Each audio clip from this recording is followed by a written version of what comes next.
meeting to order in a moment. Could we please hold comments while SPS TV takes us live? After a 5-second pause, I will call us to order. And for clarification, this is Director Hersey.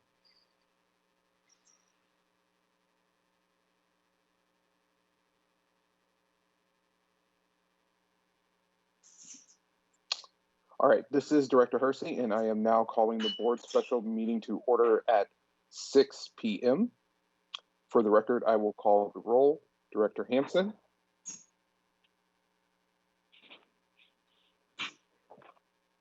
Okay. Director Harris. Present. Director Mack.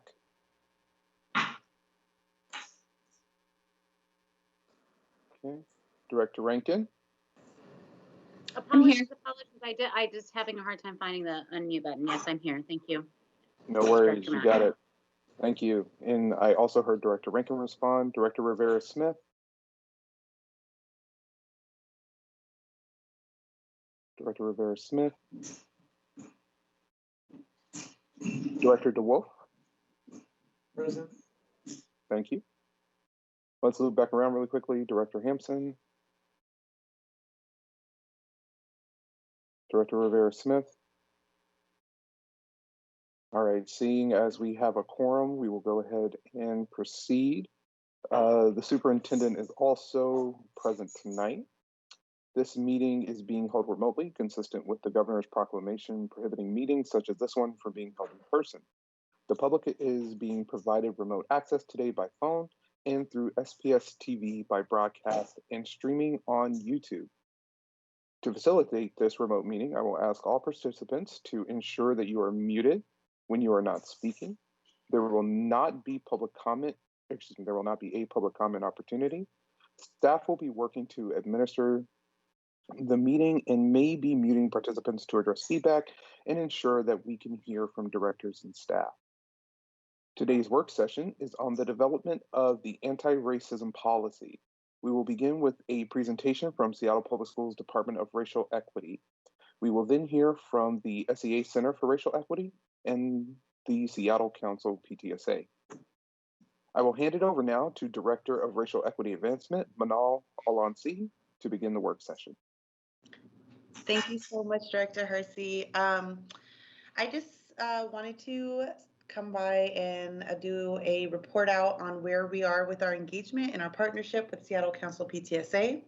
So our most recent development was a trend analysis that we had encompassing the last year of engagement that was led by the Equity Partnerships and Engagement Division. And it was engagement, as you all know from previous presentations, that were centered on Black, Indigenous, and Brown students and families.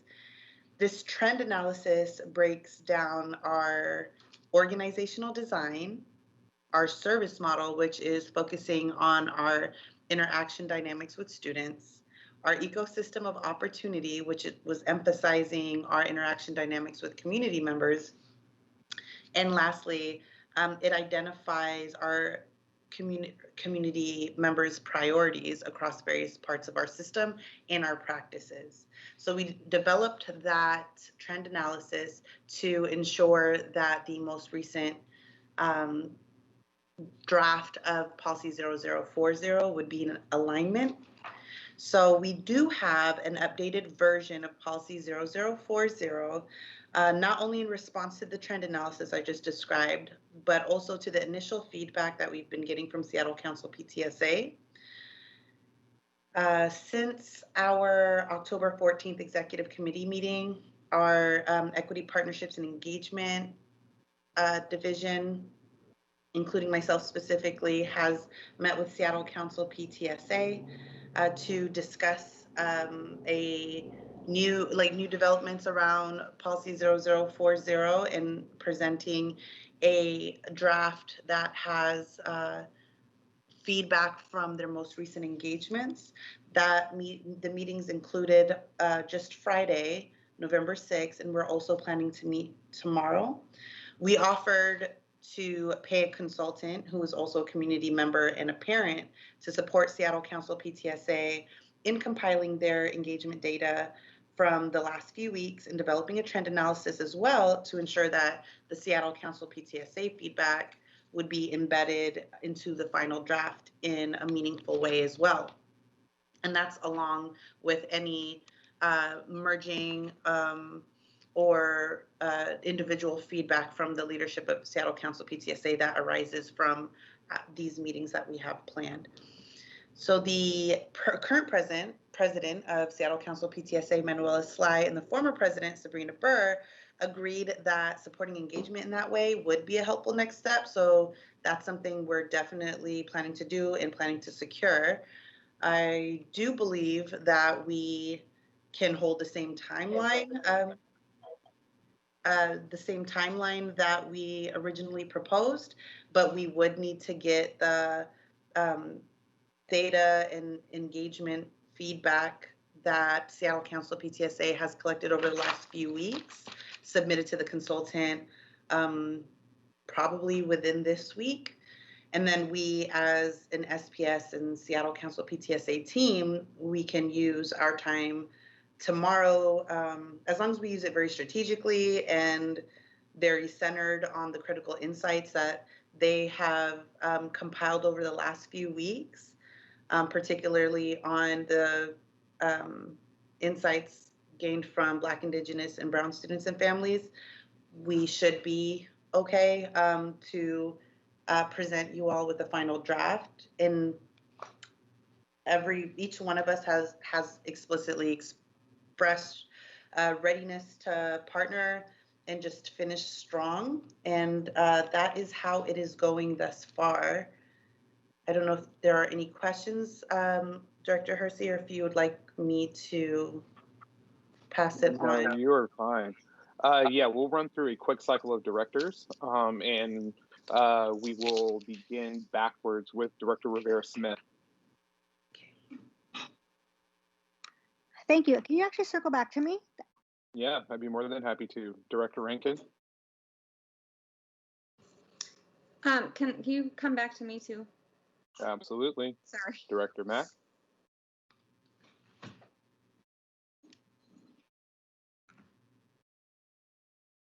Still looking for that mute button? All right, we'll come back to Director Mack. Director Harris? Oh, I'm sorry. I was mute. Oh, sorry. No, you're good. You're good. Let's double back. Okay, Director Mack, the floor is yours. Okay, thank you. Technology. I don't think I have any questions at this time. What I think I just heard and understood is that there's been collaborative work going on to come up with the current draft that's in front of us today, and that there's more work to be done to kind of work through that.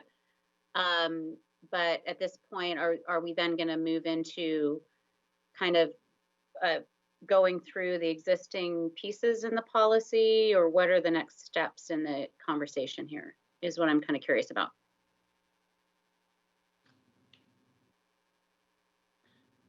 Director Hersey, do I have time to respond right now, or shall I wait until all of the questions? No, you may go ahead and respond right now. Thank you for clarifying. Okay. Yeah, so our next steps are to work together. Seattle Council PTSA has developed a draft that they were conducting engagement around, and over the last few weeks have a significant amount of engagement data from the people that their organization is accountable to. And so they were going to share that data with us. We hired a consultant who, again, is a community member and a parent, who's coming in through that lens and is looking at the older draft, the pro-Black and pro-Indigenous policy 0040, as well as the newer draft of policy 0040 developed by Seattle Council PTSA and the community that they serve. And from those two drafts, we're hoping to come up with some sort of a merged draft, or a third draft that encompasses all the bits and pieces that represent the folks who both Seattle Council PTSA is accountable to, as well as Seattle Public Schools. And we would present that to you. I think I'm not positive if there is an official change in the timeline, but the original timeline that we presented, it would have been at next month's executive committee meeting. And so just to clarify, and thank you for that, are we, as a board, is your hope and expectation for us to provide input tonight, and that's what we're going to be moving into after this first round of comments, or? Yeah. Okay, great, thank you. Oh, I'm sorry. I was saying, as in originally that was the ask, which is probably what you're reflecting on. Tonight, I think we were asked to come back to give more of an update on how our partnership's going with Seattle Council PTSA, as well as where we are in the development of 0040 and what our next steps are. But we would really like a work session where we could bring that draft in and actually have you all give critical feedback, because we do want it to be something that we all, the board and the staff and our community members in Seattle Council PTSA, can be proud of.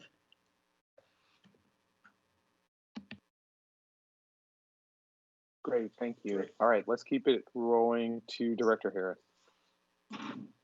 Given what I just heard, it sounds like y'all feel like there's a need for an additional work session in addition to this one tonight. And my personal request would be a pictograph that talks about where this has been with dates on it. It frankly feels a bit like macrame to me. And if we do additional work session, does that mean we're looking at January instead of December? I am truly confused. Thank you.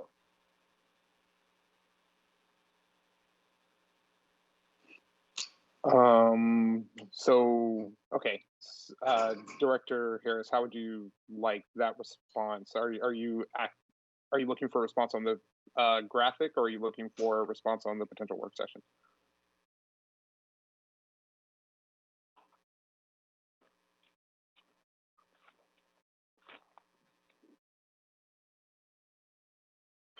Do you hear that question for you, Director Harris? I am looking for both a graphic and an answer as to whether we're moving this forward to January to accommodate the request for a work session, or whether or not that's a premature question at this point. Director Hersey, this is Director DeWolf. Please. I can provide a little context. Tonight was to get an update on all of the engagement, and so I actually presume we will get a ton of information from our third presenters who have done tons and tons of engagement over the last month. The request that came in was for us to move the introduction to December and have the vote in January. That came through to Director Hampson and myself on Friday from, I believe it was staff, but I don't know where it came from necessarily, but that was a request to give us more time for the crosswalk. So tonight was about community engagement, and there will be an additional opportunity to crosswalk the different versions, if you will. Thank you, Director. I'm sorry, does that mean a work session or not? I would imagine so, and like I said, the request that I again heard, so I didn't make it, but was to also have an external facilitator there to help us in that process. So there is an additional opportunity for us to come and engage with the actual policy. Tonight was to get an update on what's taken place, what's the engagement been like, what's the things you're hearing, and I imagine we'll get a ton of that information as we move through. Thank you, Director DeWolf, for also, I forgot to mention that we did have an external facilitator at our meeting on Friday, and we will also tomorrow. The request didn't come from staff. I actually just caught wind of it. That's why I wasn't sure if it was for sure being postponed. Again, because of where we are with things, I think we may actually still be able to make the original deadline, but because the request didn't come from our division, I don't want to speak on that yet. But it wasn't communicated to me that there was going to be a request for an extension. In terms of the pictograph, I think that's a great idea, and I can have that for you, Director Harris. If Miss Wilson-Jones is on the line, maybe she could help provide some clarity. I apologize, Director Alonsi. I thought it came from staff, but if not, then I'm certainly. No worries.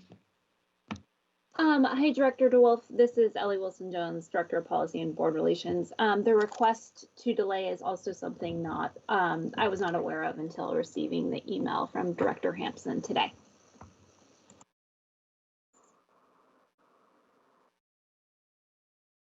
Okay. Do we need any more discussion on this point before we move on? Okay. Yeah. Sorry, it's Director Rankin. Please. Thank you. This maybe sort of goes along with what Director Harris was saying, but I am also confused about so I'm interested in hearing more about the engagement as we go forward today. But in general, I'm confused about which versions of the policy are being looked at to crosswalk. There was a mention of an older policy and a Seattle Council policy, but I also know that there was a policy, from like a year ago or something. So I'm just where all of those, which are we going to talk now, or I can maybe comb through my emails about which versions we are actually talking about when we're talking about creating one policy. Because I mean, originally it came out of work with community. So that's obviously engagement. And then I know staff has been doing a lot of engagement, and Seattle Council has been doing kind of renewed engagement. So I guess I'm looking for a little bit of clarity on how the pieces are all going to come together to create one policy. That's a great question. I'm happy to share, Director Rankin. So the policy that was moved forward from the executive committee is a version. That is the one that we need to kind of centralize as the one to work on and modify. There was something sent from staff that was their version of it. I also want to just make clear that the one that came to the board through the executive committee, there was a ton of engagement with Seattle Council PTSA.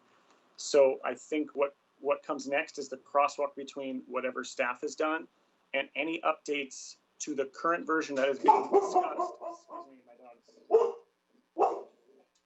Sorry about my dog.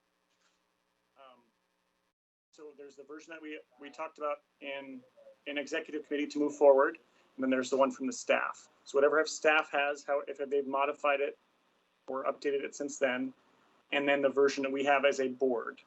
And whatever version we have as a board will likely need an additional round of engagement, taking the feedback from Seattle Council PTSA. And when we come back for another work session between now and when we formally introduce this, again, the request did not come from me. There was the hope that to have a crosswalk between that. Again, tonight is about engagement. I'm happy to talk offline about the crosswalk. Okay, and Director Rankin, if you'd also, I actually, as someone that's been working very closely with the development, it hasn't quite been that. So I think it's important for me to just name that about a year ago, Seattle Council PTSA, and it was working with NAACP Youth Council, a few of the board members on developing a draft, and that was handed over to EPE. And then from EPE, we've done a year of engagement that's been evolving that document in response to community engagement. And so the one that was titled the Pro-Black and Pro-Indigenous Policy 0040, the one that we have been presenting and talking to you all about over the year is the one I'm referring to in terms of the quote unquote staff one. And the only bit that I wanted to kind of clarify is the policy that was developed by Seattle Council PTSA that they're doing engagement around. It was a draft that that was built upon a version from a year ago. And now we are working together to make sure that version that was presented to your board about a month ago is embedded, or that community voice is embedded in it. And Seattle Council PTSA is working really hard right now to make sure that it is. But I didn't want to give the false impression that the version that was presented to the board was after engagement. Seattle Council PTSA is currently working really hard to do engagement around that version. But it was important to clarify. So that's helpful. That makes sense, because I was thinking, is there like a third version somewhere out there? Not yet, but we're working in partnership. I appreciate it. Thank you. We'll have a third version soon. All right. Thank you. Yep, absolutely. Director Rivera-Smith. No, you're good. Thank you. So yes, I want to just get some clarification if I can, because it's not. I would really like to know who requested the delay. I think it's kind of important to know that, because if nobody did, then there's no request. But it came from somewhere, so I think we do need to identify where that came from. I don't know what the best means is to do that. Was it an email? Who was the email from? Or it just seems weird to have that moving their timeline without even knowing where it was originating. So that's my first question, and I'll wait for an answer, I guess. Director Rivera-Smith, I don't have clarity. I did not ask for it. So we can move on from that one, and I'll get something to you offline. I don't have an answer for you. No, that's okay. Right. Yeah, and then it sounded like Dr. DeWolf, you were saying that there is a board version as well, or were you just meaning we'll create a board version from? No. What I mean is, when we approved it out of executive committee, there was a bar and a policy draft.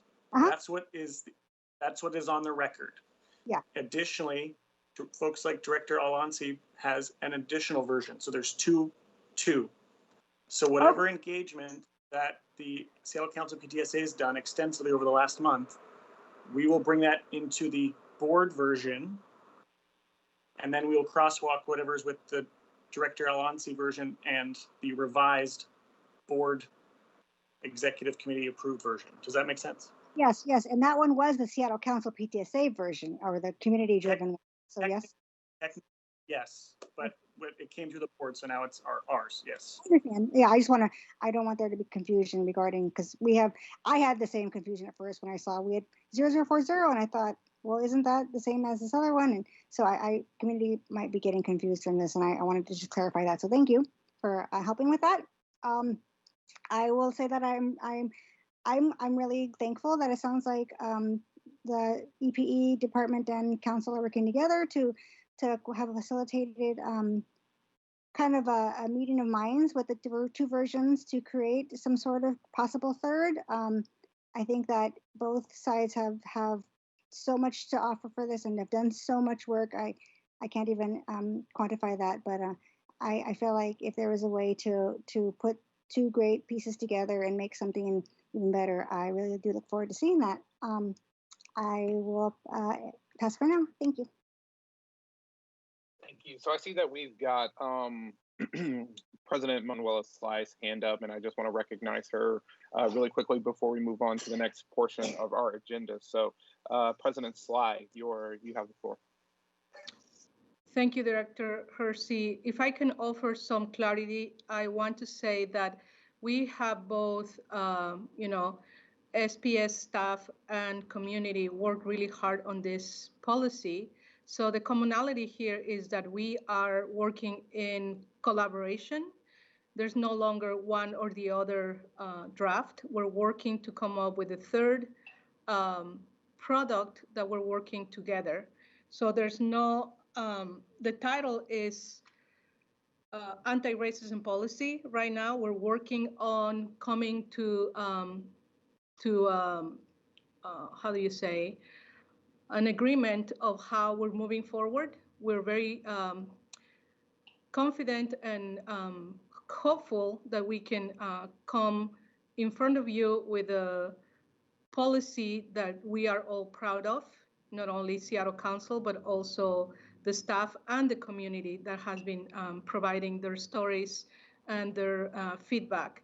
So at this point, I don't want to confuse anyone, and then we will have an opportunity to present to you. I just want to make sure that you understand that we are coming here together in solidarity, because this is a work that we all need to be together. We're also very lucky to have a student participating tonight, and we will be hearing from her as well. Thank you.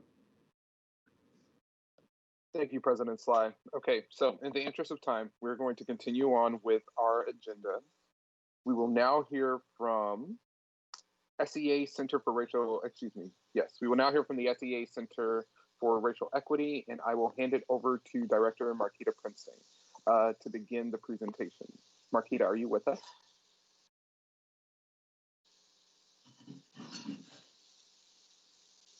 Director Hersey, I Yes. want to let everybody know that Director Prinzing is not here tonight with us. She's actually engaging with educators tonight. Unfortunately, the session that we had scheduled the night before the election was not successful. There was a lot going on for everyone. We were all focusing on the nation's, issues. So we understand that educators were, very invested in trying to get ready for an election that will affect us and our students and our families. So we had to reschedule for tonight. So Director Prinzing is co-hosting that along with Seattle Council PTSA leadership. So she is not here, but she will be able to join afterwards if we're still working on this. I just want to mention that the support from Center for Racial Equity has been crucial as an organism or organization that is a partner between Seattle Council PTSA as well as Seattle Public Schools. So she is not here, but she will be debriefed when we're done with our meeting if she's not able to join on time. Thank you so much for that. Director DeWolf, I saw that you're unmuted. Okay. Nope, sorry. No worries.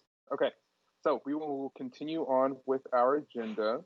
We will now hear from Seattle Council PTSA, and I will hand it over to President Manuela Sly to begin the presentation. President Sly, the floor is yours.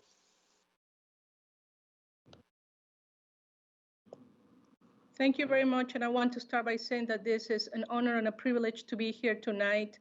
I happen to be the president of Seattle Council PTSA right now, but this work is beyond my time and my expertise and my passion. This is the work of a whole entire community, and also the school board, the SPS staff, as well as everybody that has been touched by this policy. So in front of you, you have a short presentation that I put together. I want to start also by saying that we have done extensive anti-racism work beyond our school district. I want to share once again that we're very proud of the collaboration that we have done with Washington State PTA to create a resolution that was recently passed entitled Dismantling Systemic and Institutional Racism. So again, we're honored to be the holders of stories of our students and communities when dealing with racism in our system. It's been a journey for me as president, as leader, but also for everyone that has collaborated with the work that we have done. We have hundreds of hours put into this, not only listening to community, but also putting together the listening sessions, and also working on summaries and working on integrating the feedback that we have received from a lot of the community groups that are directly affected by this terrible pandemic that we're going through. Ms. Wilson-Jones, can you go to the next one? So how we got here, it's been years of work. Started out in 2012, the policy 0030 was the result of collaboration between, again, district, community, and stakeholders.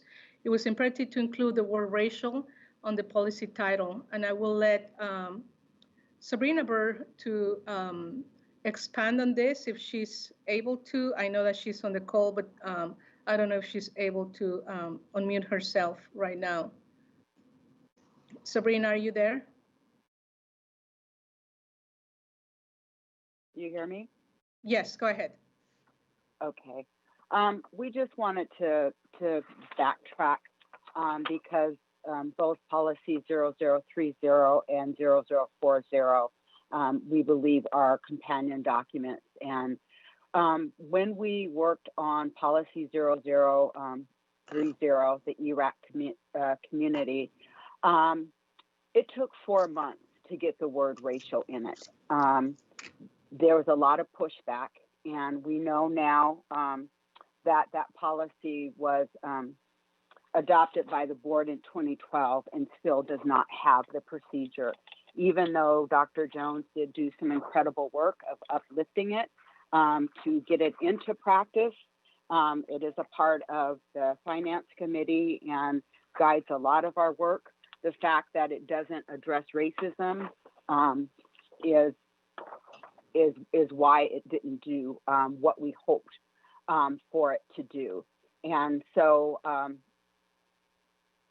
because it's not this policy, 0040, the anti-racist policy is very, very critical for our students and for our community. And so I'll go ahead and stop there. Thank you, Sabrina. One thing that I want to point out also, a big catalyst was in 2016, after the presidential election. Seattle Council PTSA identified an increased number of incidents of racism and discrimination in our buildings. We went out to community, we supported the school communities dealing with incidents, we met with school building leaders, and we continue to bring these concerns to district staff to discuss and find ways to support and respond to the increased number of incidents in our buildings. Next, please. So part of the work that we have done, not only with this policy, but even preceding this policy back in February 2019, we came together, we put this student caregiver response with the 9 points that are in front of you, and we shared that with both DREA as well as the Office of Student Civil Rights. So the first one is trying to, well, the whole 9 points were directed to our communities and our families. And the first one is, when did the accident happen? The incident happened. What specifically happened during the incident? We're talking about racist incidents in schools. Who was involved in the incident? Who witnessed the incident, if anyone? And then also asking community or families, parents, do you have any written or other documentation from the incidents? Number 6, what, if any, was the response at school so far? Number 7, are there concerns about the incidents that you want worked out at school, at the school building level? Number 8, what actions, resolutions would I like to see happen as a person experiencing an incident of racism? And then number 9, what supportive services do I need for my student? So this is just goes to show you the amount of work that needed to happen and how we got to this point, because we realized that we didn't really have a protocol or a system or a way to deal with this incident. So we felt as council, after listening to the number of occurrences in our buildings, that there had to be a way to deal with these incidents. We could no longer just go and do triage, work with our communities, because it was just overwhelming. We got inundated. Some of the incidents made it to the media, some others made it to the ears of building leaders, some others made it to the ears of SPS staff. Many did not and have not made it there. And I want to also talk about the difficulty for immigrant communities that many times are scared of coming out and bringing this up to anyone because of the fear of being retaliated against. There's a real fear about any of this, making it so difficult for parents and students when they are undocumented and when they can be traced back and be seriously affected by their concerns being out there. Next, please. So now I want to focus, and I think we can talk more about, the partnership that we have entered with SPS staff that we are very grateful for, because we acknowledge and we recognize that we need to do this together. This is a lot of work that has been very enlightening for many of us, knowing that we are, again, holders of stories, but at the same time, we need to partner and collaborate with the system to be able to bring change. So the engagement series that we have conducted and the feedback that we have shared with SPS staff as well as the school board with the summaries of the engagement are part of the record. They were just finished. We still have a couple of the summaries pending. One of them is obviously the one that is happening right now with the educators. Again, conducted by Seattle Council, PTSA, and the collaboration of Center for Racial Equity. So one of the common themes that we saw is the desire for a simple and accessible language into the policy.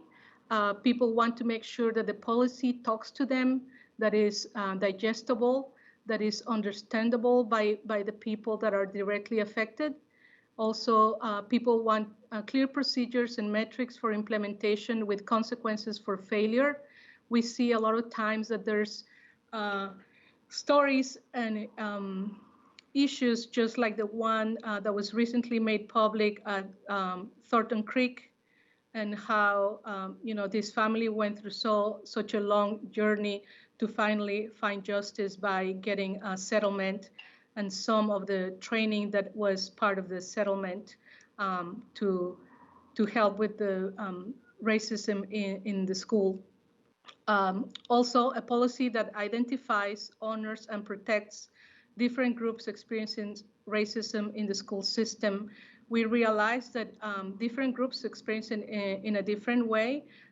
We are aware of the historic context of the Black and Indigenous students and families in our system. We are a large district, very diverse district that has different groups that, again, experience racism in a very particular way. There was also strong desire for restorative justice. Also the need for welcoming and respectful school cultures that encompass everyone in our schools, not only students and families, but also educators. We also have heard from community that they want equitable access to advanced learning opportunities. A few people expressed confusion about who has the power to effect change. When we talk about racism, we are not only talking about incidents of racism in schools, but also the systemic racism that affects our communities, from access to highly capable cohorts, to advanced learning, to opportunities, to the disparity in the school culture when it comes to student reprimands and disciplinary action. The other thing that I want to end with is the recurring thread around better translation services and language support. Many families, when we met with ELL families or families that are in the receiving special education services, I identified that it's very difficult to navigate the system or even be able to report any incidents when language is a barrier. So that was a very common and very clear point that we heard throughout our engagement series. Next one, please. So when we're looking ahead, I just wanted to say that communities across the district have collaborated their stories. in fact, their pain and their tears, their time and talent for a policy that reflects their needs of a strong policy and the demands of a procedure to hold the system accountable. So we're talking about not only the policy is a guide, but also the procedure that will make sure and ensure that our students are safe when they come to school, that they can come confidently. And not only right now, as we all know, we're not in buildings, but we know that the racism continues even in the remote learning atmosphere. We received a lot of feedback, and we have a lot of quotes from families and from educators, from students. But one that really, I really believe that encompasses a lot of the feeling that our communities have is the objective needs to be about equal dignity for all and equity for those most unrepresented and furthest from justice. Educational justice also. Families are going through difficulty right now because of the economic situations that they have found themselves with the pandemic that we're going through. And so that's all I have. I just wanted to be succinct. We are now ready for your questions or comments. Wait, Thank you. Anissa. No, Anissa. So thank you. Hi, To sorry, all the participants Sabrina. on the call, whoa, go ahead. Who's Oh, there? my bad, Director Hersey. My bad. No worries at all. I'm just the student that was supposed to speak from the youth council, and I just wasn't sure when I was supposed to do that. And I thought I heard someone say my name, but I could be wrong about that. And I can always wait. No, not yet. But no. So let me back up. Yes, this is the opportunity for you to speak. Before we hear from you, though, I still see that President Sly has her hand up. So, President Sly, if you want to give your last comment, and then we'll move on to our student speaker. It was actually from before. Sorry, I didn't lower my hand. Thank you. Oh, no worries. Okay, so Anissa, if you are prepared, we would love to hear from you now. Yes, thank you. Sorry about my brash interruption. I apologize for that. I've never spoken at No a worries board at work all. session, so I'm used to the school board meeting format. But anyway, for those of you that don't know me, hello, my name is Anissa Roydod. I am a graduate of Ballard High School. I'm a member of the NAACP Youth Council, and I'm here to provide a little bit of student perspective about Policy 0040 and just the process of getting this policy to what it is now. And I just want to acknowledge Manuela talked a lot about different people's stories and the stories of community coming into play here. I just want to acknowledge that I am one student. I am a non-Indigenous and non-Black person of color at that, but I'm really honored to represent Youth Voice today and provide some perspective as a student who has been with Policy 0040 from the beginning, or from close to the beginning. I reviewed this policy in 2019 with the NAACP Youth Council and also with the Student Advisory Board, and have reviewed iteration upon iteration of it. Most recently, I participated in the Youth Town Hall with the NAACP Youth Council for the most recent draft, like I said, of 0040. And I've seen the document develop into what it is now, something that has used more and more intentional language and become clearer and clearer in its asks, and also developing just more tangible ways for anti-racism to manifest as action in Seattle Public Schools. I know something I've experienced and something that I've heard from a lot of my peers is that there's a discrepancy between the rhetoric of the district and its action. Just as an example, with Policy 0030, it espouses a lot of really great things about anti-racism and transforming and moving SPS in an anti-racist direction. But what policy 0040 would do is actually give some teeth to that other policy and talk more intentionally about how we'll actually transform SPS to get there, while like recognizing the past harms that's been done, and basing the direction of the policy on that. And again, like Manuela said, we're a united front here, and the youth are like really supportive of this policy, and this is something that we urgently need in our schools, because it has a real impact on people's lives. And right now, racism and anti-Blackness have a real negative impact on and other forms of oppression on many of our students. And that's just not an okay thing.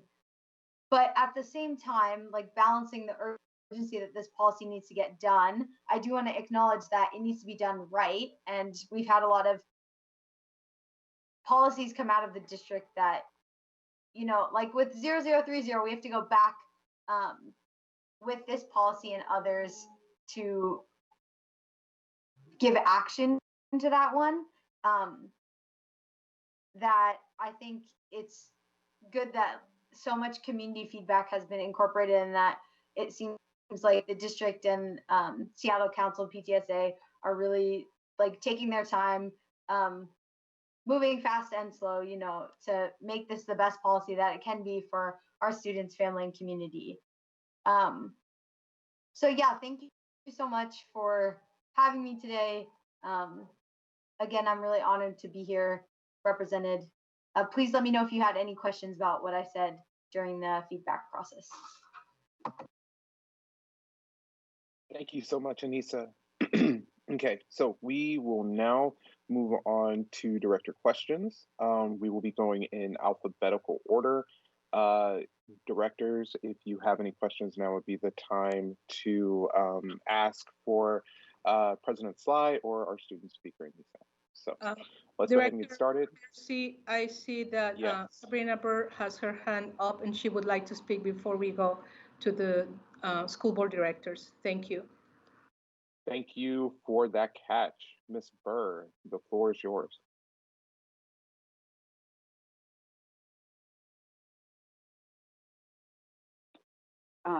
Okay, I just wanted to address a couple things where there was some confusion. Before, the board members had some confusion on the documents. Actually, we are working with two consultants. The district brought in a certain amount of people. We brought in a certain amount of people. The consultant that we had gave us a number that if we went over, we would not be able to be fluid, hear all the voices, and get the work done. We were at the end of our call where we were just starting to move, and we extended our call out last Friday another hour. All of us have homework, and we're going to be going back. I just want to be clear on who Seattle Council brought to the table. We brought two parents from our African American family call. One is a professional who is a parent of Seattle Public Schools, but also does equity and family engagement as her day job. And we brought in one student voice.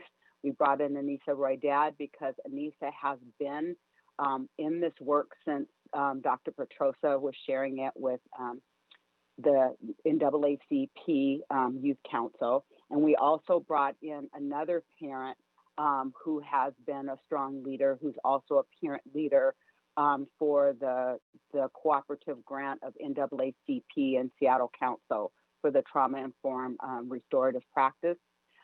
There is 3 documents. When we were talking and collaborating, we found out that the district had hired somebody to look at their document. There came a 3rd document.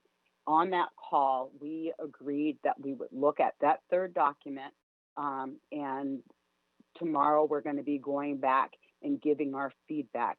In addition, what came with that document was all of the feedback and the notes that we got from all of the community sessions that we had The Native is still going to be presented, and the teacher one is happening tonight. I do also want to talk about the timeline and the timeline difference.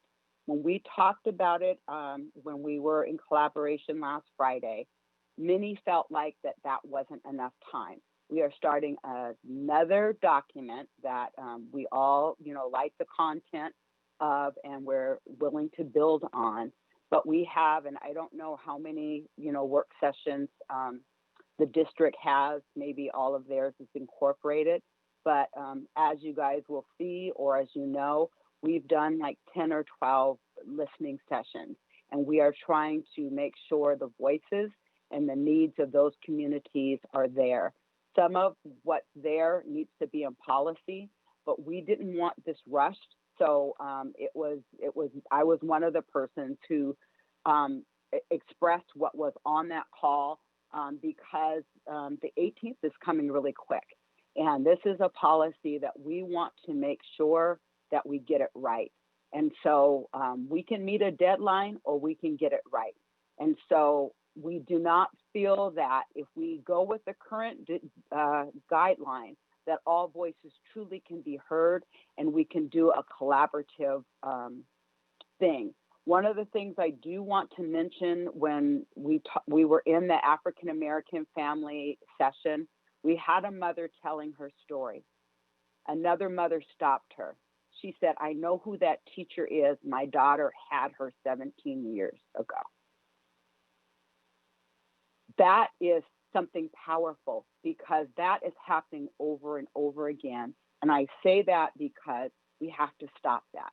We have to stop decades of kids having trauma from teachers who either need to be retrained or repurposed to another profession. And so I hope that those comments help to clear up some things for the board. The district has a consultant we're all excited about. That's brilliant, amazing, and fire. We're working with Aaron Jones, who the district has worked with, who's been a strong facilitator in a way to bring us together. It is our hope that we will have more sessions other than the one that we have tomorrow, that all voices are heard and that we all come to the table and give our best work so that everybody who this impacts so broadly sees a document that is followed by a procedure, procedures that we all can feel proud of and helps to do what we've been trying to do for so many years and transform the district in a way that honors everyone. The district has a heavy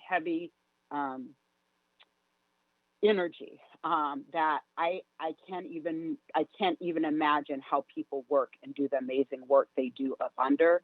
This is an opportunity to shift that for all of us. And so I think that was very important for me to say, and I hope my comments answered some questions. Thank you.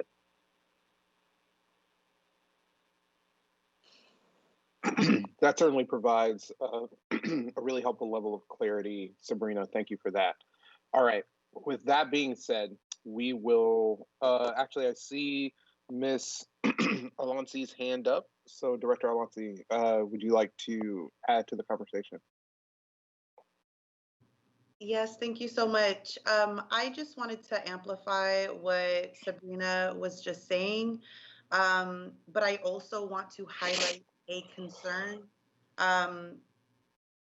While she is right, I do remember a few months ago when we were talking about our timeline, and Dr. Scarlett and I presented a timeline for December, saying the same thing that Sabrina's saying, that our goal is not just to get it done, it's to get it done right. I think I may have said that verbatim. There was a bit of a harmful narrative that was developed around whether or not we were taking the work seriously or cared about the work and the people that we're serving, hence Seattle Council PTSA being called to take over our engagement process. And like, we are working together and it's all love and we are doing a great job together now. But I do want to protect these women of color from that same narrative. Yes, Sabrina's right. Considering the insertion of 12 new engagements within a few weeks after an entire year of engagement, you know, the Seattle Council PTSA deserves a bit of time to kind of flesh out their data and be thoughtful in making sure it's embedded in a meaningful way. But I know what happened when Dr. Scarlett and I asked for, I think, an extension from November to December. And so I do want us to either just note it as a point of reflection before agreeing to extend, because I also want to make sure Manuela and Sabrina, as women of color, are protected from any harmful narrative around this work being extended. Although I do agree with Sabrina's note about the goal is to get it done right. Thank you, Director Alonsi. So again, currently I see 2 hands up. I see President Sly and Vice President Burr. Are those intentional hands? Would you like to speak? Just clarifying before I call on you. Thank you, Director Hersey. That was me from before. Sorry, I will make sure to lower my hand. All right, thank you. I just want to say thank you to Director Alonsi for elevating that critique. We definitely need to make sure, especially as we are having conversations around this anti-racist policy, that we are holding our communities and the women, specifically Black and Brown women who are doing this work at this moment. We definitely want to hold them up and do all that we can to ensure that as we break ground on a policy like this, that we are doing so in a unified way, and we take opportunity to reflect on how we can create better, safer spaces, especially for our staff members and our community partners who are engaging in this difficult work. I just want to be the first to say thank you to all of the women, specifically, again, Black and Brown women who yet again are delivering for our communities. And we need to do more to make sure that we are creating safe spaces for them. So that being said, we are going to go through our directors alphabetically, starting with Director DeWolf. Do you have any questions at this time? Thank you so much, Director Hersey. I have questions for President Sly and maybe Sabrina. So can you just share with us just go through the communities that you did engagement with over the last month? Would love to hear kind of just the list of who you reached out to and engaged with over the course of last month or so. Thank you, President DeWolf. I can tell you that the engagement has been wide. We have not only engaged with communities of color, but also with those communities that are receiving special education services with the intersectionality of being a person or a student of color in our system. We also did extensive work with using different ways. So it was not only through Zoom meetings. We actually went in an in-person meeting with the Indigenous Mexican community down in South Seattle. We had to meet them where they were at. Many of them also share with us that their students had not been able to connect to remote learning. So because of that, we went in person to their site, and we were very fortunate also to have Director Vera Smith attend the session. There was, the conversation around anti-racism work, but also, just a regular, very difficult journey to get their kids set up with remote learning. I was able to go on the radio, Spanish-speaking radio, I believe 2 or 3 weeks ago, where actually a couple of teachers from Denny International Middle School from the dual language immersion program were able to connect to the radio show, and they did actually give the students the task or the homework to reflect and write about racism incidents in their daily lives for their families outside the school setting. And also another thing that we're very proud of is that we were able to make a presentation for the Spanish-speaking community through our partnership with King County Public Health, where I was able to do a presentation for the Spanish-speaking community. So it's been a really long journey, very intense, and I just feel very honored to have been able to step into those spaces, and also myself as a person of color that do not belong to many of the spaces where I went into, to be able to listen to their stories and to hold the space for those communities as well. Thank you. Sabrina, you have anything to add?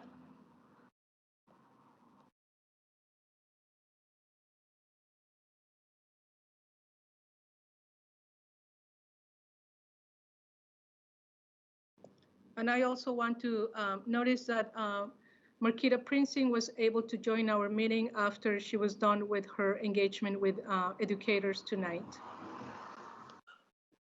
Thank you, Manuela. And I know Marquita, can you guys hear me? Jumping. Yes, we can. Okay, so I just want to add on to Manuela before we give Marquita her time. We did a engagement for the Somali community. We did a community engagement for the Black community, the Native community. We did I watched NAACP Youth Council spend 8 hours on their pre-work to do a session for our students.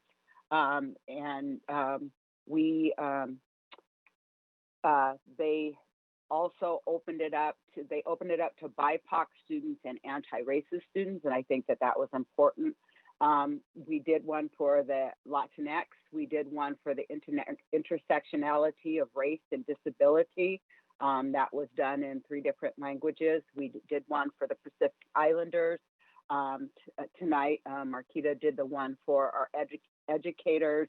And then we did one for our PTA leadership coalition convening, and we did one for CBOs as well. So I think that kind of covers it. That was in addition to what Manuela said. So thank you. Thank you so much. I'm happy to cede my time to Marquita to give us an update on her work. I appreciate that, and I'm going to try not to spend because I know that you've all done so much work, and obviously it's 7. What I have to say is that the group that I was with was 30 educators. I mean, I can tell you my stories of my one-on-ones with educators and just how they're suffering, and particularly those of color, and particularly those that love our babies of color. But tonight, the questions were, how do we systematically do something different?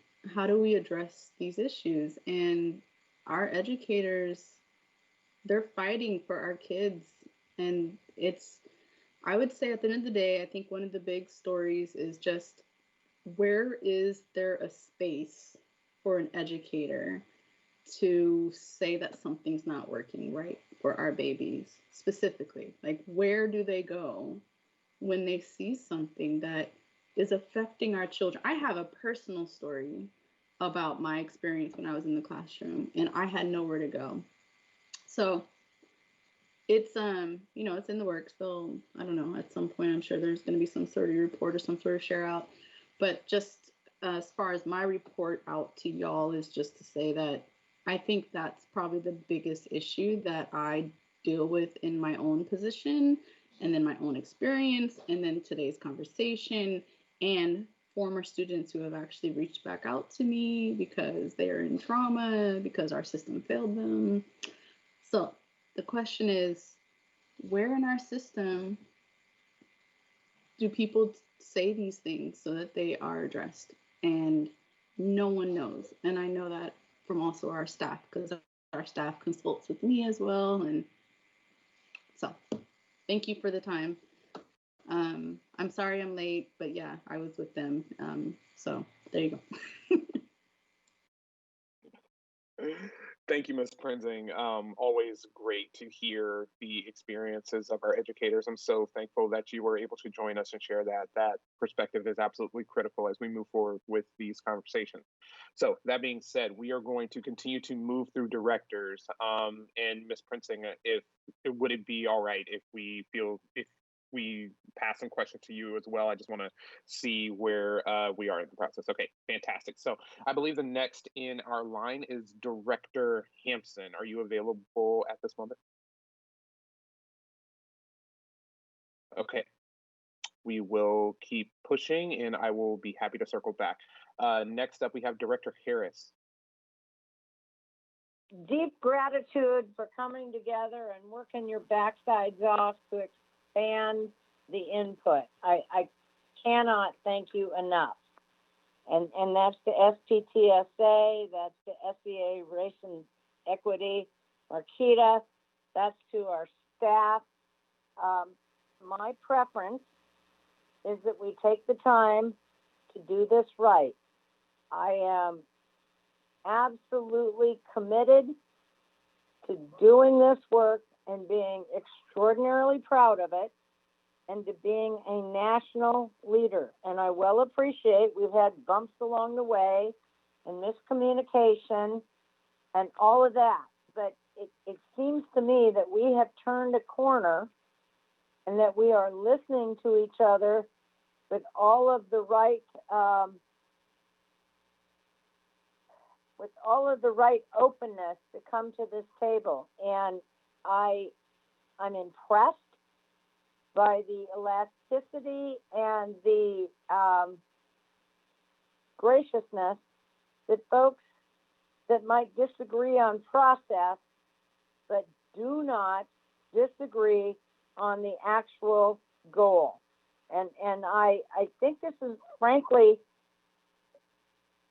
a really proud moment for all the folks who have their fingerprints on this. And I think it will live long beyond all of us.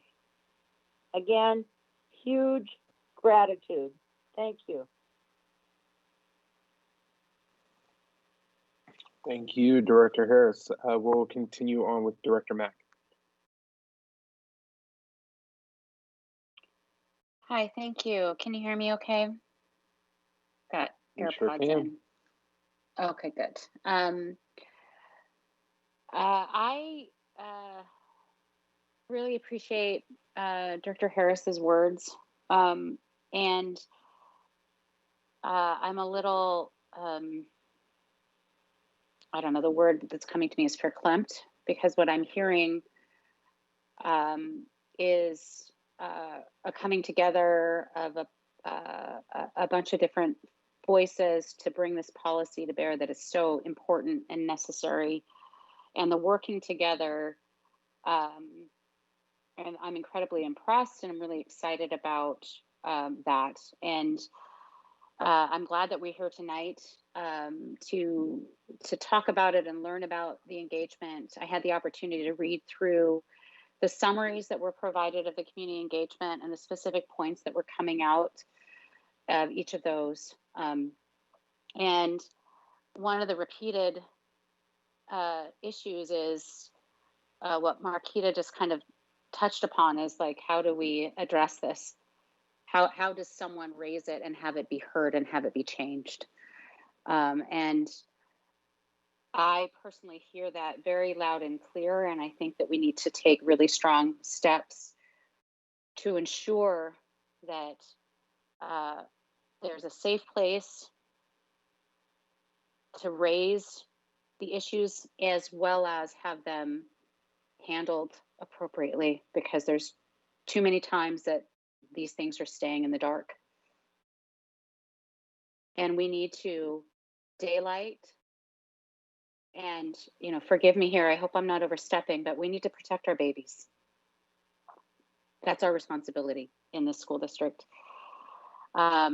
And I appreciate that this policy 0040 is going to help drive some other policies, I think, that are related to other topics that might not fall in, but they will.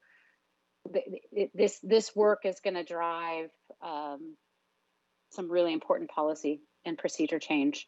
And I'm deeply grateful for all of you coming to the table and continuing to work on it. And I'm continuing to listen. And, I hope that I'm hearing and interpreting and supporting your work and our work appropriately. So I look forward to the next draft, and I look forward to the continued conversation.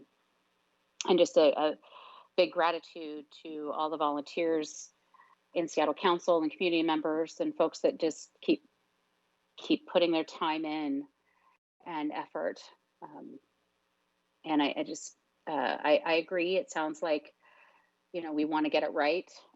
Delaying that it's fine when we get it right. We don't want to do something that's not quite there. So thank you so much. Thank you for the conversation tonight and bringing this all up and continuing the work together. Thank you. Thank you, Director Mack. Director Rankin. Thank you. Yeah, super, super grateful for the many folks who have been working and continue to make this a priority. And I am really glad to hear about the collaboration and agree that we need to get it right. The kind of questions / concerns that I have are around intersectionality, that it is important that this policy, include students of color, students who have or may experience racism, that it needs to include those students with disabilities, those students with, it needs to include, protections for students with, in terms of gender identity, sexuality, language, all of these things. But what I'm, I guess, want to make sure is really clear is that it is an anti-racism policy, that including that intersectionality doesn't kind of kitchen sink it. And so, I'm really excited to read the collaborative version that comes together, and just hope that there's a way to, acknowledge other marginalized identities that intersect with race, but to make sure that this is really, really, really about race, because we do have other policies and other procedures for, harassment, intimidation, and bullying, and protections for students with disabilities. And not to say that those are problems that are solved, but that what we don't have, and what keeps coming up, is what Marquita said about, where do you go, who do you talk to, and a lot of times, having been in the community at the sort of beginnings of the emergence of the need for this, or the recognition of the need for this policy, is you have to, right now, any issue is totally dependent on adults first even recognizing that, yes, this was an incident of racism. And what I'm so grateful for and looking forward to for our students and our communities is that this policy will mean that whether or not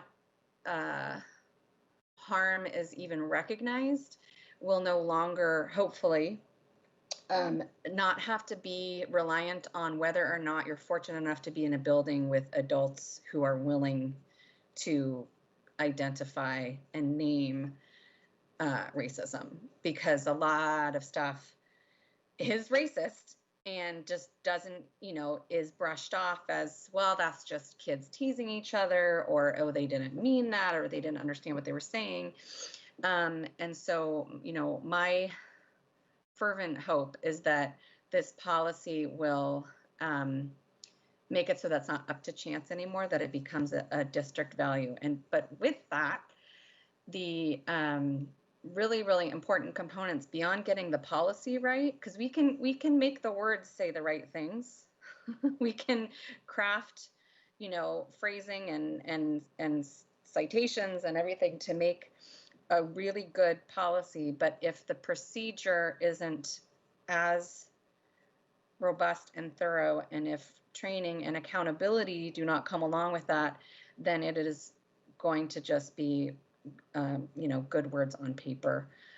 So I know that there's a lot of work to be done still around, getting adults to acknowledge racism, and then also where to report and who's responsible is hugely important, both for kids and for teachers. Who do you go to? Who do you tell? What do you do if that person tries to minimize it, blow it off, or they don't know how to handle it appropriately? And I've seen this and experienced this with people and friends and kids in my community where something really messed up happened and people didn't know what to do. But I think that this is just a huge, huge first step in bringing it to the surface and saying, we are going to all work on this. But beyond the policy, I am looking forward to, I guess, seeing how we all are going to hold ourselves accountable to make it a reality for what students and teachers experience and families inside of our buildings, because it has to go beyond the words on the paper. But I'm just super grateful for everyone's dedication, and I think that's all for me. Thank you.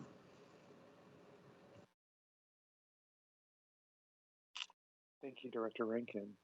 Director Rivera-Smith. Thank you. I want to start by thanking Anissa, our student who joined us tonight. So impressed that you've been with this work for so long. Thank you for that. Thank you for the dedication and for being there to represent your fellow students. I hope that we can do you proud and do all of our students proud with this as it reaches its final steps. Thank you also to Manuela for inviting me out to the Indigenous Mexican Community Meeting. I was so grateful to be there and to hear their stories and see how powerful the Seattle Council PTSA engagement has been. Appreciate that. And also thank you for sending our board the statement from Seattle Special Education PTSA regarding the ableism that they want to see interwoven to whatever degree we can do that. And in that same vein of thought, I'm wondering how we, honor all the intersectionalities that come into play with racism, like gender identity and just the other, and to go along with the ableism. But at the same time, how do we do that without, as Director Rankin said, kitchen sinking it? Because we don't want to detract that this is an anti-racism policy. Want to keep that strong and centered, while also, just making sure we acknowledge that there are many intersectionalities at play there in many of these harms and traumas that our students are facing. So, but I trust that that's part of your conversations you're going to be having together. Our Equity Partnership and Engagement Department, along with Seattle Council PTSA, as you work together.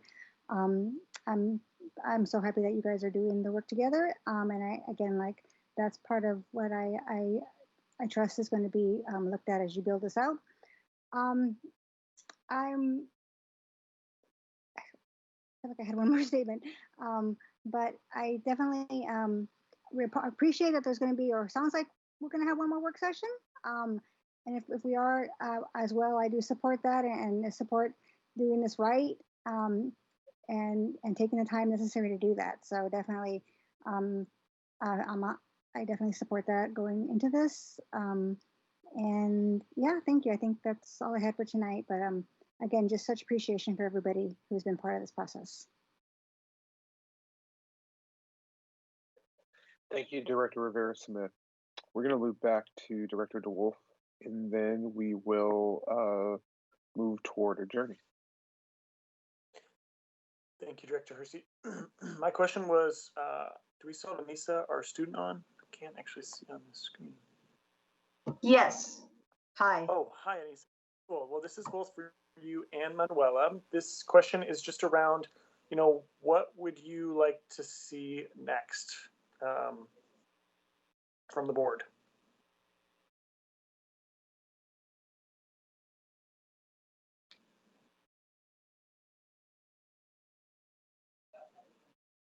Manuela, Sabrina, or Anissa?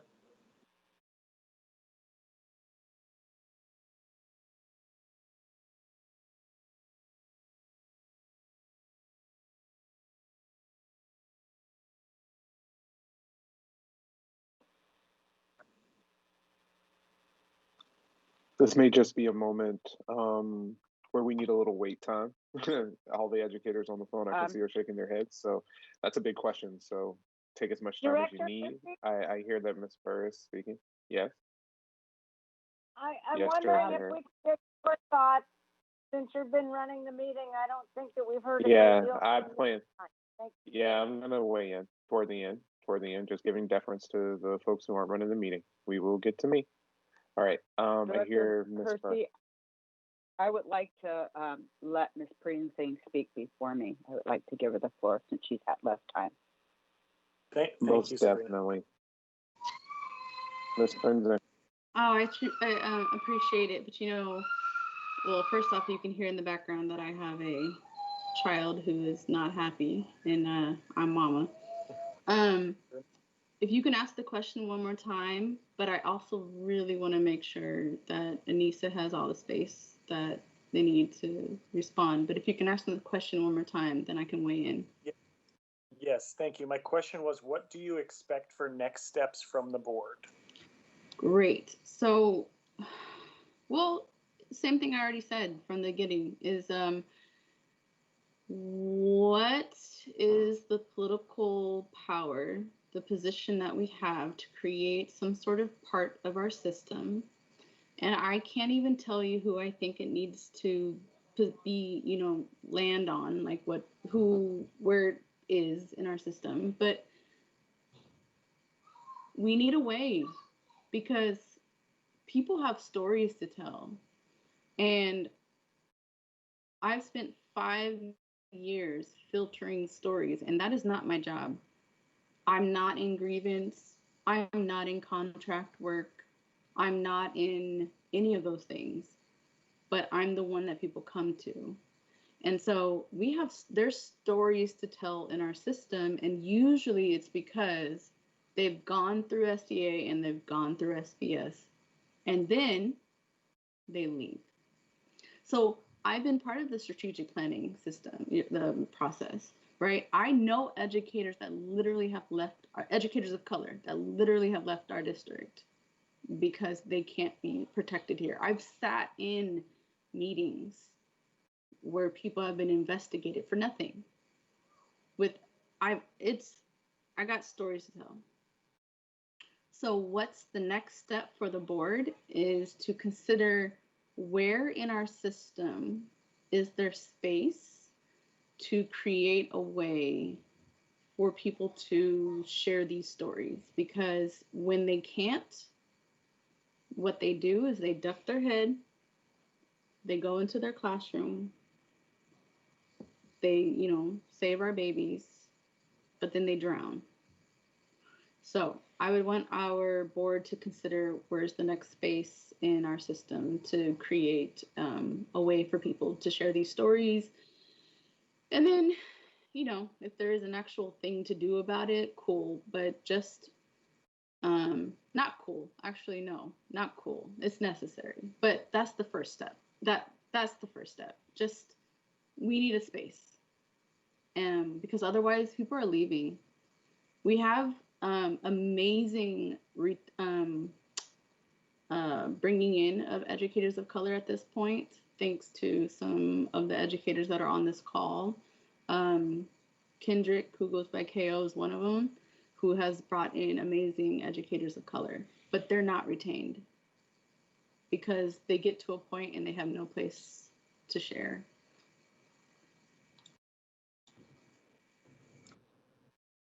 Director DeWolf, this is Manal Alansi. I wasn't invited to chime in with the other presenters, but I do have a few things that I would love to see from the board, if you don't mind me sharing a few. So one would be, if we are going to have another work session, it would be great if EPE could participate in the development of the agenda, just so we're a bit more in the loop and we can come prepared for an actual work session where we receive critical feedback from the board and the other stakeholders on the call, and other presenters even. Second, I would say if we could agree, as in alignment with our targeted universalism strategy, to center Black and Indigenous people in our discussions and analysis around developing this anti-racist policy. So to come into our next work session through that lens and developing our analysis and strategy through that lens. And then lastly, that if we are going to have another work session, that it isn't quite as structured as an update like today was, but actually an opportunity for us to receive, again, critical feedback from the board so we know what aspects you all are in support of, what you would want more information around, and other feedback or insights you may have to offer. We're really interested in hearing back from you all around this next draft. So that would be my ask to the board. Thank you.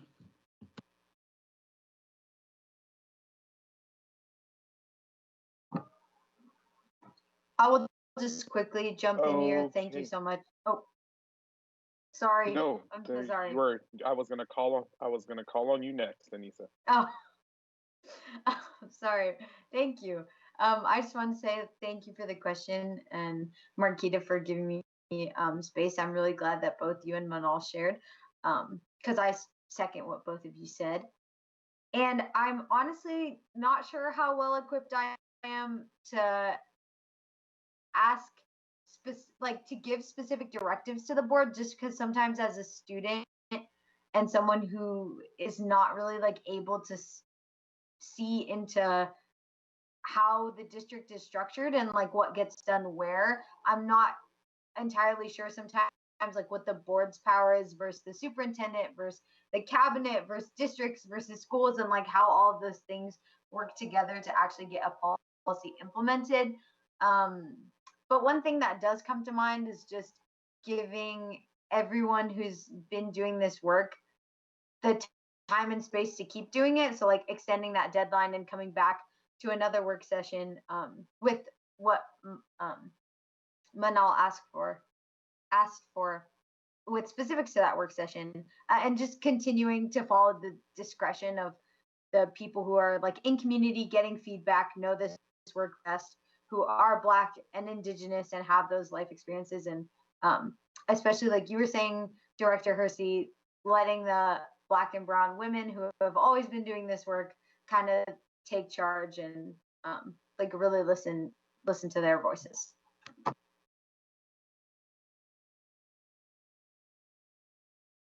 Ms. Burr. Thank you so much, Anissa. Sabrina, did you still? Yes, I think I'm here. Yes, you are right. I wanna echo what's said, but I think for the board,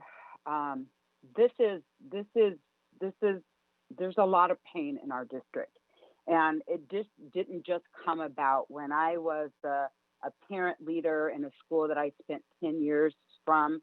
I literally spent time just giving teachers a break, or incompetence, hearing their stories, being that person. I was the one who, when kids were discriminated against, having to talk to 10 different people in order to get what happened. And more importantly, when I stepped up as Seattle Council PTSA president. I want to call it, because at the end of those 2 years, I was in trauma from all that I have heard, all that I had to hear. And unfortunately, some of the principals that are no longer here because I had PTAs bring their stories to our superintendent meeting, because some of the things were so egregious. There's still some egregious things going on, and I do understand due process. This policy really has to make it so that you guys hear things when they're on fire. And my hope is that this policy will help to create spaces, create places of restorative justice. We talk about restorative justice, but one thing I really want you to know, when I listen to the youth tell their stories, when I hear the Cleveland High School students, they say, yeah, this happened, but after this happened, these things happened, because they are a school that have restorative justice. I truly believe that every building, every space should have a quiet space to where people can just be and have zen. But Marquita is right. Until we kind of eradicate the cancers, and people hold all of this within them. And I feel it in buildings, but I feel it the most in John Stanford. We have to find places for gracious space for people to be restored, to be renewed. I remember when my daughter asked Chris Regdahl, what do you do for the adults for their emotional, social emotional literacy before they stand up in front of us? And so what our educators are experiencing and feeling, that is bleeding into our students and into our classrooms. And what I want from the board is support, and to make sure that this policy is not just something that's a policy and a procedure that we sign that sits flat. I need dollars and actions to go to do the work to help cure the hurt. And some of that has to come from the board directive, because if this is just something that's great on paper, sounds good, but nobody's uplifting it, no one's requiring people to have training, if it doesn't bleed over to our collective bargaining agreements to hold the contracts that we have accountable, those are some things that really have to happen. And I see that at the board level. You know, this has to not just be SPS, it has to be when we do our collective bargaining, that the contents of this is there, not only in that, but even on our construction sites and our procurement. And so I really hope that we can find, and the board will support, a policy that goes from the classroom to the construction site and everything in between. Thank you. Thank you. I believe that was all of our representatives that Director DeWolf called out. And before we adjourn, I would just like to share my comments. So immediately, the first word that comes to mind is gratitude for very specific folks on this call, right? So as we've seen nationally, specifically in the past week, but what we've known for centuries is, and what we've seen time and time again, are the Black and brown women who lift up this work. And let's just all take a moment and pause to look through the coalition that has been gathered here today. We have Dr. Keisha Scarlett and Director Alansi, who are experts in this work, not just by the sheer fact that they are walking through it, but in their curriculum, knowledge of pedagogy, connection with the greater national education community, I am just in awe every time I get to share space with them, and there are no words that could express how much I've learned personally from just sharing space. And then we have President Manuela Sly, we have Vice President Sabrina Burr, and Director Chandra Hampson, who from the very beginning came directly from community and were able to identify this very pressing need for a policy like this in our system. And through no means of payment, through no means of self-gratification, worked tirelessly with district staff to come to an idea and an understanding that this is very clearly a missing piece of the puzzle for realizing the true intent of policy 0030. And then last but certainly not least, Ms. Prinzing and all of the educators and representatives from our labor partners who are on the ground every single day, who have the most direct relationship with our students, and yet come to us in various spaces time and time again, looking for answers and putting their hands up to be a part of the conversation. Because as educators, that's what we do.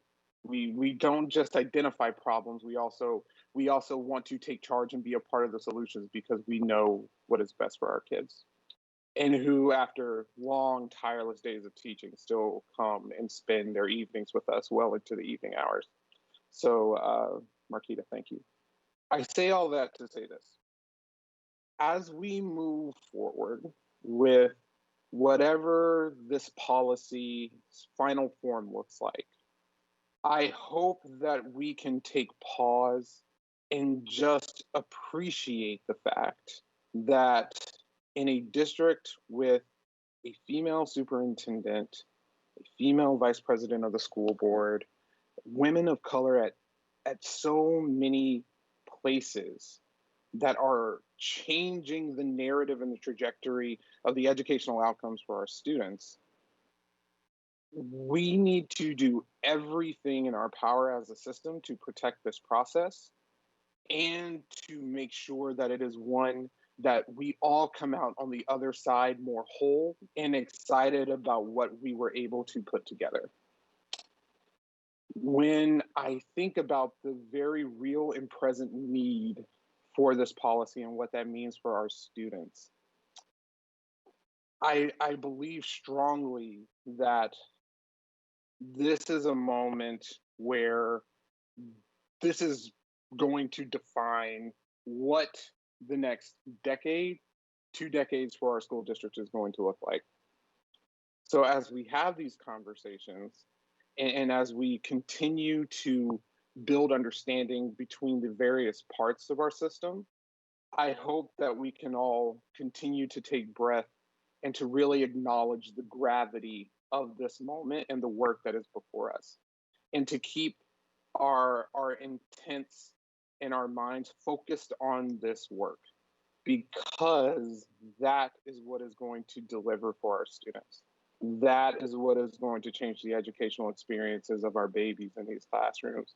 And all of us in this system who are trying to navigate it despite its very broken parts and its very, very present racism. And so, in final thought, again, to all of the Black and brown women who have made this work possible, from the bottom of my heart, I thank you. And I am very excited to see where this policy lands and how it evolves from here. And however I, as an individual board director, or we as a collective body, we can be more supportive, we can lean in, we can lean out. Please do not hesitate to be very frank, open, and honest with us. So that being said, if there is no further business, we are going to move toward adjourning. I'm gonna look for other hands. Anything from any other directors before we move forward? Okay. That was a beautiful way to wrap it up. Thank you for that, Director Hersey. Really appreciate you. Thank you. My pleasure. Yes, Ms. Princeton. I have a quick question. Yes, please. How often are you able, I mean, you're off COVID time, so like you're not like in the ability to be in a classroom anymore, but I would imagine there are educators who are more than happy to have you sit in. So, I guess this is not really a question. What I would like, what would make me happy is if there would be an opportunity. I mean, it takes a little bit of work, and you're gonna have to like find the educator, and you know, like it's gonna take a little bit of work for all y'all on the board. But if it's possible for you to sit into a classroom, and then once you sit into a classroom after the session, and it doesn't matter what grade, that you're able to then ask the educator what that experience was like for them, and how they had to prepare, or how they like, you know, dealt with everything afterwards. And so that would be another ask that I have for you if you're not already doing that. Okay, thank you.